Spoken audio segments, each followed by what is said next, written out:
নমস্কার, আমি নিলয়। প্রত্যেককে স্বাগত জানিয়ে আজকের এই ক্লাস শুরু করছি। দশম শ্রেণী গণিত বিষয়ের আজকের পাঠ কোষে দেখি 11.2 এর 5 থেকে অঙ্কগুলো। আগের ক্লাসে আমরা 4 অবধি করেছিলাম, 5 থেকে আজকে করব। প্রশ্নে বলা হচ্ছে একটি সমকোণী ত্রিভুজ, অতিভুজের দৈর্ঘ্য 9 সেমি, অপর একটি বাহুর দৈর্ঘ্য 5.5। তাহলে সমকোণী ত্রিভুজ তার মানে একটা কোণ 90 ডিগ্রি, অতিভুজ দেওয়া এবং অপর একটি বাহুর দৈর্ঘ্য দেওয়া। স্কেলের সাহায্যে 9 সেমি এঁকে নিলাম, স্কেলের সাহায্যে 5.5 সেমি এঁকে নিলাম, 5.5 সেমি। খাতার মাঝে যে কোনো দৈর্ঘ্যের একটা সরলরেখা নিয়ে নিলাম। 5.5 সেমি সমান করে সরলরেখাটাকে কেটে নিলাম।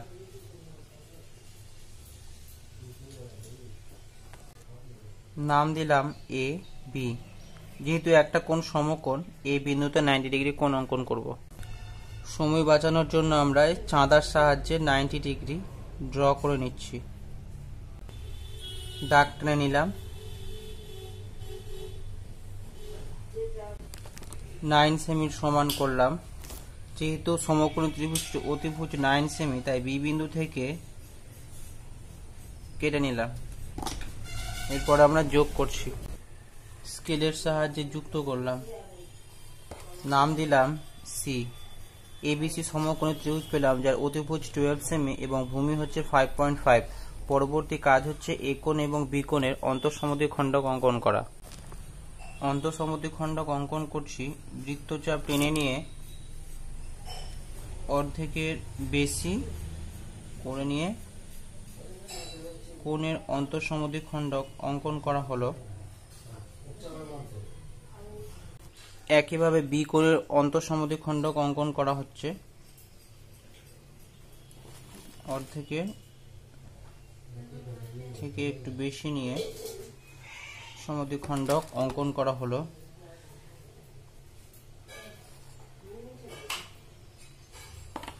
যুক্ত করে দিব এবার।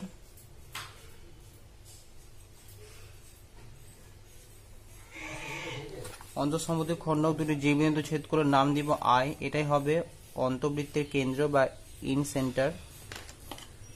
এরপরে আমরা কি করব, আই বিন্দু থেকে এ বি বাহুর উপর লম্ব অঙ্কন করব।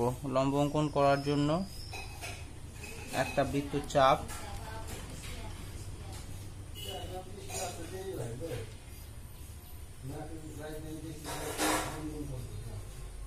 এরপরে কি করব, বৃত্তচাপটির অর্ধেকের বেশি দৈর্ঘ্য নিয়ে কেটে নেওয়া হচ্ছে। এরপরে আই বিন্দু থেকে লম্ব অঙ্কন করছি।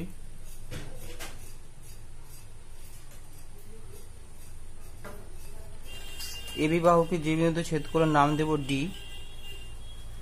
পরবর্তী কাজ হচ্ছে আইডি ব্যাসার্ধ নিয়ে নেওয়া। এরপর আমরা আইডির ব্যাসার্ধ সমান করে নিয়ে একটা বৃত্ত অঙ্কন করব।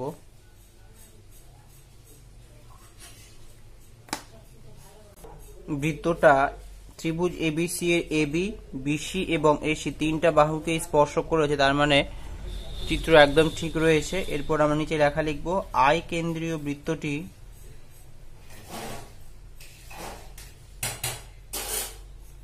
ত্রিভুজ এবিসি এর অন্তর্বৃত্ত।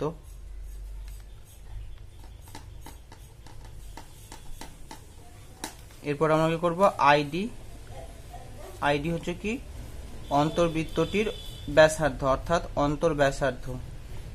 অন্তর্ব্যাসার্ধের দৈর্ঘ্য স্কেলের সাহায্যে মাপ নেব। দেখতে পাচ্ছি 1.5678। তো আইডি ইকুয়ালস টু 1.8 সেন্টিমিটার। পরবর্তী নাম্বার 6 বলা হচ্ছে সমদ্বিবাহু ত্রিভুজ, ভূমির দৈর্ঘ্য 7.8, সমান বাহু দুটির প্রত্যেকটির দৈর্ঘ্য 6.5। স্কেলের সাহায্যে 7.8 মার্ক করে নেওয়া হলো।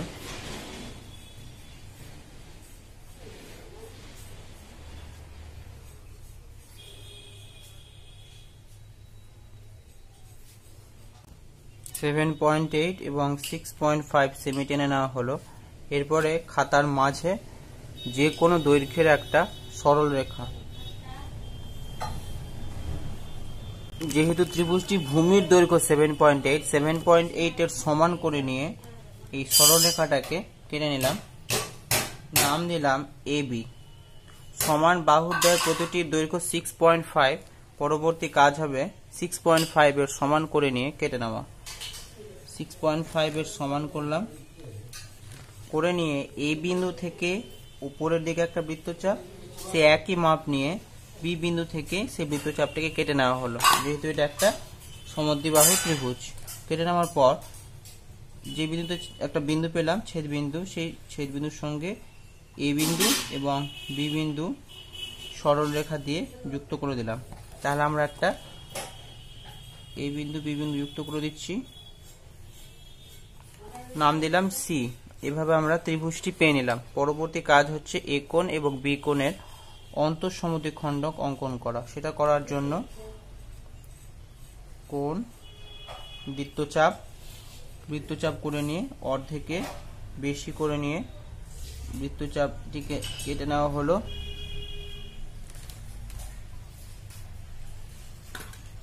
যুক্ত করে নিলাম।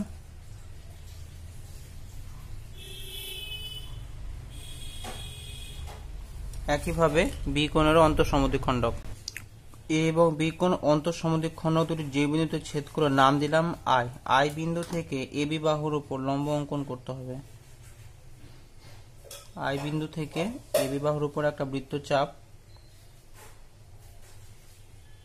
বৃত্তচাপের অর্ধেকের বেশি নিয়ে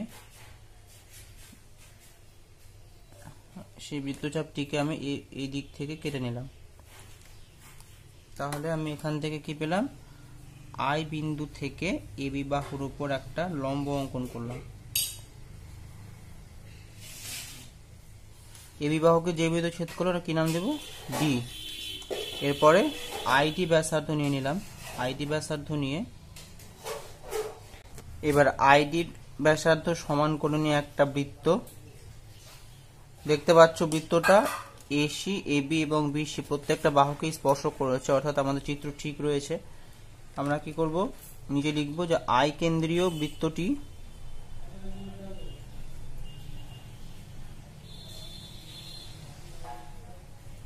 ত্রিভুজ এবিসি এর অন্তর্বৃত্ত। নেক্সট কাজ হচ্ছে স্কেলের সাহায্যে আইডি ব্যাসার্ধটা মেপে নেওয়া। 1.9 দেখতে পাচ্ছ, 1.9 সেন্টিমিটার। অন্তর ব্যাসার্ধ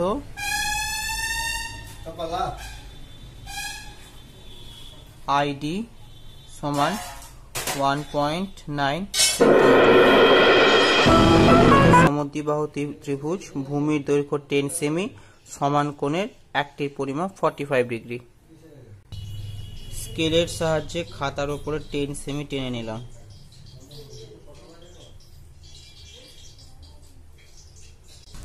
লিখে নিলাম 10 সেমি। খাতার মাঝে যে কোনো দৈর্ঘ্যের সরলরেখা নিয়ে নিচ্ছি। 10 সেমি সমান করে নিলাম। 10 সেমি সমান করে নিয়ে কেটে নিচ্ছি।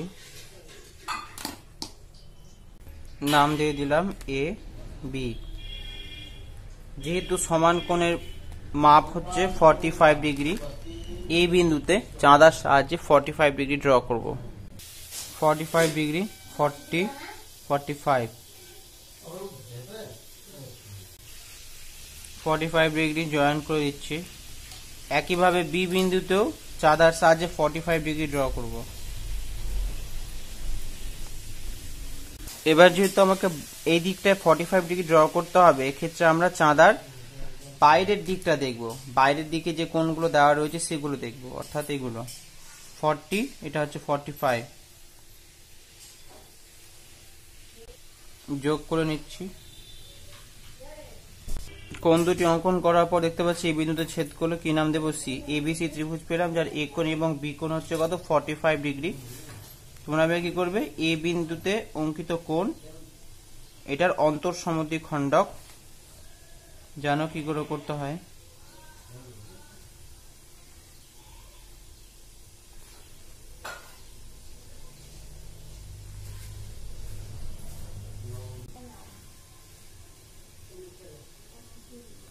একইভাবে বি বিন্দুতে অন্তঃসমদ্বিখণ্ডক। তাহলে বি কোণেরও অন্তঃসমদ্বিখণ্ডক যে বিন্দুতে ছেদ করলো মার্ক করে নিয়ে নাম দেব কি আই। আই বিন্দু থেকে এবি বাহুর উপর লম্ব অঙ্কন করতে হবে। তার জন্য একটা যে কোনো দৈর্ঘ্যের একটা বৃত্তচাপ নেওয়ার পর বৃত্তচাপের অর্ধেকের বেশি নিয়ে নিচে আর একটা বৃত্তচাপ, এই বিন্দু থেকে বৃত্তচাপ কেটে নেব। এরপরে দেখতে পাচ্ছ এটাই হয়ে গেল আই বিন্দু থেকে এবি বাহুর উপর লম্ব। আইডি এখানে যে লম্বটা পেলাম কি নাম দেব ডি। আইডি ব্যাসার্ধ নিয়ে আইডি এর সমান ব্যাসার্ধ নিয়ে একটা বৃত্ত অঙ্কন করলাম। দেখতে পাচ্ছি বৃত্তটা এবি বিসি এবং এসি প্রত্যেকটা বাহুকে স্পর্শ করেছে। তাহলে কি লিখবো আই কেন্দ্রীয় বৃত্তটি ত্রিভুজ এবিসি এর অন্তর্বৃত্ত। এরপরে আইডির ব্যাসার্ধটা মেপে নিয়ে লিখতে হবে। আইডির ব্যাসার্ধ কত হচ্ছে একদম 2 সেমি। অন্তর ব্যাসার্ধ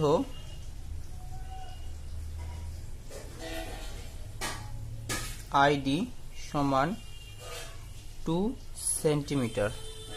তাহলে বুঝতে পেরেছো আমাদের 7 অঙ্কটা কমপ্লিট হয়ে গেল। এরপর আমরা 8 ত্রিভুজ, ওই ত্রিভুজের পরিবৃত্ত আর অন্তর্বৃত্ত আর পরিব্যাসার্ধ অন্তর্ব্যাসার্ধের দৈর্ঘ্য নির্ণয় করতে হবে। স্কেলের সাহায্যে 7 সেমি সমান করে নিলাম, লিখে দিচ্ছি 7 সেমি। খাতার মাঝে যে কোনো দৈর্ঘ্যের একটা সরল রেখা পেন্সিল কম্পাসের সাথে 7 সেমি সমান করে নিয়ে এই সরল রেখার 7 সেমি কেটে নিলাম, নাম দিলাম এ বি। এরপর ওই মাপটা নিয়ে আমরা উপরের দিকেও কেটে নিচ্ছি, যেহেতু এটা একটা সমবাহু ত্রিভুজ। এই মাপটা আমি এই বিন্দু থেকে কেটে নিলাম বৃত্তচাপ। এখানে একটা ছেদ বিন্দু পেলাম, স্কেলের সাহায্যে যোগ করে দেব।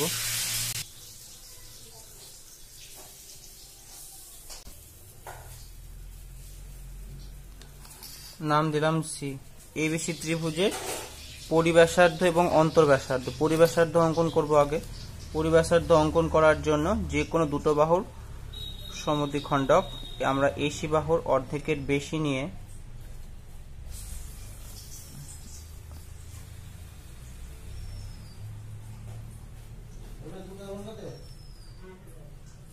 এটা হচ্ছে এসি বাহুর সমদ্বিখণ্ডক।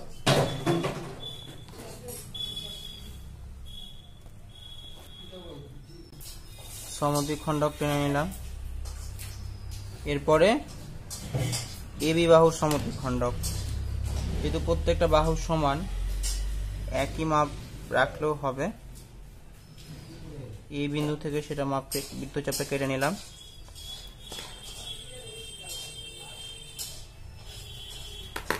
তাহলে এটা হচ্ছে এবি বাহু সমদ্বিখণ্ডক। সমদ্বিখণ্ডক দুটি যে বিন্দু ছেদ করলো সেটাই হবে আমার পরিব্যাসার্ধের কেন্দ্র, সেটা আমি ও নাম দিতে পারি। এবারে কি করতে হবে, ও বিন্দুকে কেন্দ্র করে যে কোনো একটা শীর্ষবিন্দু সমান ব্যাসার্ধ নিয়ে, ও এ হোক বা ও বি হোক বা ও সি হোক, সমান ব্যাসার্ধ নিয়ে বৃত্ত অঙ্কন করা হলো। দেখতে পাচ্ছি বৃত্তটা পরিবৃত্তটি 3টি শীর্ষবিন্দু দিয়েই গেছে, অর্থাৎ পরিবৃত্তটি একদম ঠিক রয়েছে। পরবর্তী কাজ হচ্ছে অন্তর্বৃত্ত অঙ্কন করা। অন্তর্বৃত্ত অঙ্কন করার জন্য কি করবে, এবার এ কোণের অন্তঃসমদ্বিখণ্ডক। এ কোণ অঙ্কন করে অর্ধেকের বেশি নিয়ে অন্তঃসমদ্বিখণ্ডক দেখতে পাচ্ছি সেটা কিন্তু পরিবৃত্তের কেন্দ্র দিয়ে গেল। ঠিক আছে, এবার আমরা কি করব, একইভাবে বি কোণেরও অন্তঃসমদ্বিখণ্ডক অঙ্কন করব। বি কোণের অন্তঃসমদ্বিখণ্ডক অঙ্কন করছি, বৃত্তচাপ এঁকে নিলাম। এরপরে অর্ধেকের বেশি নিয়ে বৃত্তচাপ এদিক থেকে সেই বৃত্তচাপটিকে কেটে নিব। দেখতে পাচ্ছি কি এই যে এই বরাবরই হচ্ছে, অর্থাৎ এসি বাহুর যেটা সমদ্বিখণ্ডক ছিল সেটাই কিন্তু বি কোণের অন্তঃসমদ্বিখণ্ডক হচ্ছে। ঠিক আছে, বুঝতে পেরেছো তাহলে? অর্থাৎ দেখতে পাচ্ছ অন্তর্বৃত্তের যে কেন্দ্রটা হবে পরিবৃত্তের কেন্দ্রটা সেই একই বিন্দু হয়ে গেছে। তাহলে এখানে আমরা আর আই নাম দেব না, বা তোমরা শুধুমাত্র আই দিতে পারো বা ও দিতে পারো, তোমাদের ইচ্ছা। আমি ও দিয়েছি। এবার কি করব, এই যে ছেদবিন্দুটা পেলাম, দুটো কোণের অন্তঃসমদ্বিখণ্ডকের ছেদবিন্দু পেলাম, সেই ছেদবিন্দু থেকে আমরা একটা বৃত্তচাপ যে অঙ্কন করব সেটা কিন্তু করার দরকার নেই। কেন? কারণটা হচ্ছে আমরা সেটা করি কিসের জন্য? এই কেন্দ্র থেকে এবি বাহুর উপর সমদ্বিখণ্ডক অঙ্কন করার জন্য। কিন্তু দেখো অলরেডি একটা সমদ্বিখণ্ডক অঙ্কন করাই রয়েছে, অর্থাৎ এবি বাহুর সমদ্বিখণ্ডক অঙ্কন করাই রয়েছে। ঠিক আছে, তাই সেক্ষেত্রে আমরা কি করব, এক্ষেত্রে আমরা ও বিন্দু থেকে এবি বাহুর উপর আর সমদ্বিখণ্ডক অঙ্কন করা দরকার নেই। এই বিন্দুটার আমরা কি নাম দিব? ডি। এবার কি করব, ওডি ব্যাসার্ধ নিয়ে একটা বৃত্ত অঙ্কন করব। তাহলে ওডি ব্যাসার্ধ নিয়ে আমরা এবারে একটা বৃত্ত অঙ্কন করছি। বৃত্তটা কি দেখতে পেলাম? তিনটা বাহুকে স্পর্শ করেছে। ঠিক আছে, তিনটা বাহুকে স্পর্শ করেছে, তার মানে আমাদের অন্তর্বৃত্তটাও ঠিক আছে আর পরিবৃত্তটাও ঠিক রয়েছে। প্রশ্নে যেহেতু বলেছে পরিব্যাসার্ধ এবং অন্তর্ব্যাসার্ধের দৈর্ঘ্য নির্ণয় করে এবং তাদের মধ্যে কোনো সম্পর্ক আছে কিনা। দেখো ওডি দৈর্ঘ্যটা কি দেখতে পাচ্ছি? দেখো 2, তোমরাও দেখতে পাচ্ছ 2 সেন্টিমিটার। আর পরিবৃত্তটির ব্যাসার্ধ দেখো কি রয়েছে, দেখো 4 সেন্টিমিটার। বা তোমরা ওবি দেখতে পারো, ওবি দেখতে পাচ্ছ কত? 4 সেন্টিমিটার।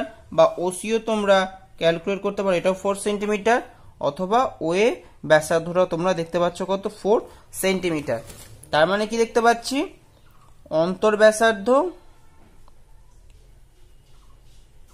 অন্তর্ব্যাসার্ধ ওডি সমান 2 সেন্টিমিটার এবং পরিব্যাসার্ধ ও এ লিখতে পারো বা ও বি লিখতে পারো বা ও সি লিখতে পারো, প্রত্যেকটাই কত? 4 সেন্টিমিটার। তাহলে এদের মধ্যে সম্পর্কটা কি দেখতে পাচ্ছি আমি? যে পরিব্যাসার্ধ হচ্ছে অন্তর্ব্যাসার্ধের দ্বিগুণ। তার মানে কি লিখতে পারি? সম্পর্কটা কি? পরিব্যাসার্ধ, অতএব পরিব্যাসার্ধ সমান 2 ইন্টু অন্তর্ব্যাসার্ধ। তাহলে আশা করি তোমরা বুঝতে পারলে। 11.2 এর কোষে দেখি 11.2 এখানেই শেষ হচ্ছে। আজকের ক্লাস এখানেই শেষ হলো। পরবর্তী ক্লাসে আমরা অন্য কিছু নিয়ে আলোচনা করব। Thanks for watching. যাদের চ্যানেলটি সাবস্ক্রাইব করা নেই সাবস্ক্রাইব করে নেবে এবং ভালো লেগে থাকলে অবশ্যই কমেন্ট বক্সে কমেন্ট করবে।